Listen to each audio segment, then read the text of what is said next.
Welcome back, subscribers, to another exciting video brought to you by Mr. Smiley and the NPG Cornerstone Nation with a new chuffed series called We interrupt this broadcast for an important message from Buttercup Channel 4's own Cornerstone News Network. Please note, this video is for entertainment and educational purposes only. No copyright infringement intended. No portions of this video and its original content may be used, screenshot, live, streamed, or duplicated without permission.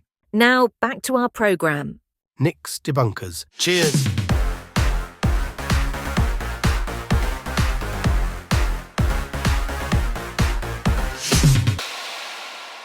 As we've all been witnessing the abundance of allegations and quite entertaining speculations on social media within the last month, there is one that Nick would like to set clear, and that is the Great Brownie Debate. For those who have seen the hotel video, many are speculating on who made the brownies, and when were they made?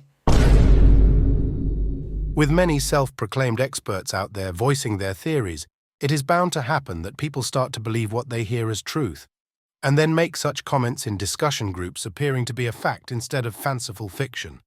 However, with such bold declarations, then why is no one wondering? 1.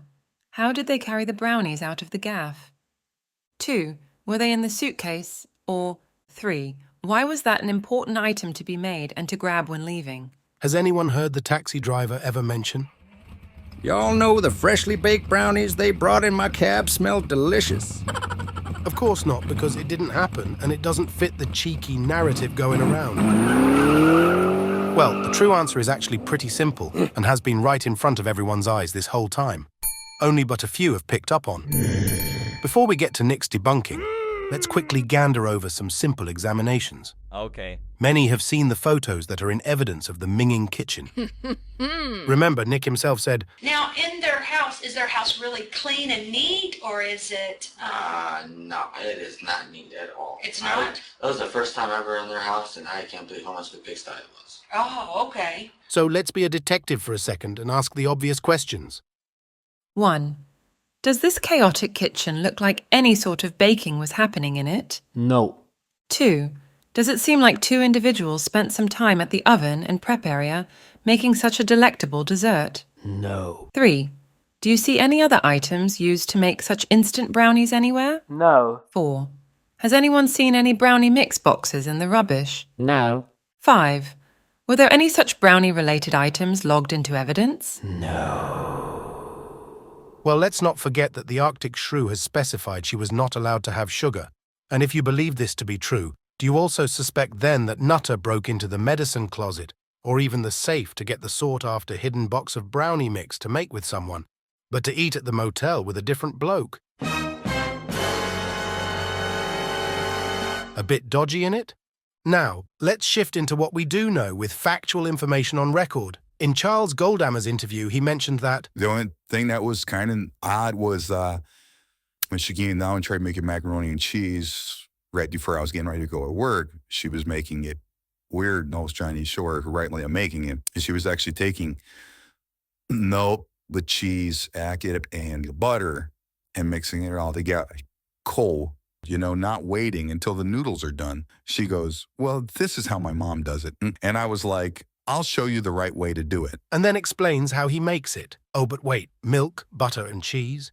Didn't Nick say? The only reason I remember this so well is because I learned, not really learned, it's more like relearned it, that she is, what is it? I'm trying to think of what it is that when you are,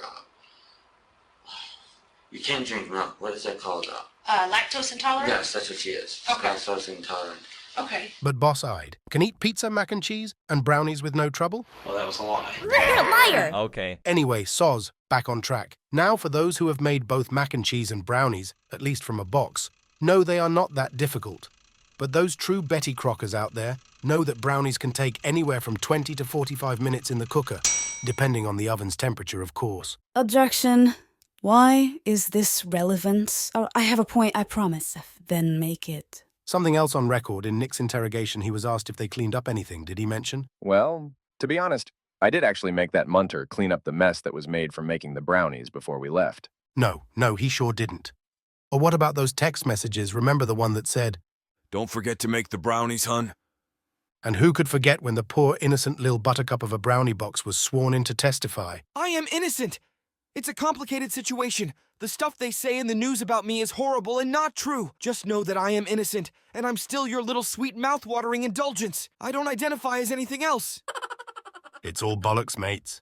However, when he was asked, Where did you order food from? he responded, One place was Domino's. Okay, and they delivered it to your room? Yep. Okay, so Domino's delivered to your room, and where else?